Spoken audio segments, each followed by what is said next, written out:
5 mart tarixində günorta radələrində Azərbaycan Respublikasının Naxçıvan Muxtar Respublikasına, İran İslam Respublikasının ərazisindən dron hücumları həyata keçirilib. APA xəbər verir ki, bu barədə Azərbaycan Xarici İşlər Nazirliyinin bəyanatında deyilir. Bir ədəd dron Naxçıvan Muxtar Respublikasının hava limanının terminal binasına, digər bir dron isə Şəkərabad kəndində məktəb binasının yaxınlığına düşüb.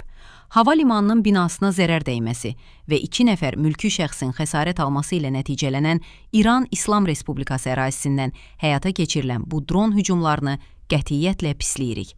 Azərbaycan ərazisinə bu hücum beynəlxalq hüququn norma və prinsiplərinə ziddir və regionda gərginliyin artmasına xidmət edir.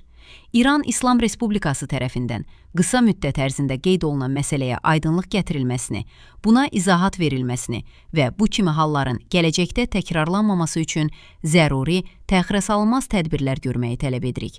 Azərbaycan tərəfi müvafiq cavab tədbirləri görmək hüququnu özündə saxlayır.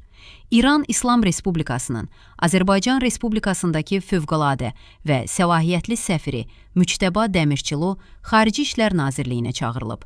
İran tərəfinə kəskin etiraz bildirilərək müvafiq etiraz notası təqdim ediləcək, bəyanatda vurğulanıb.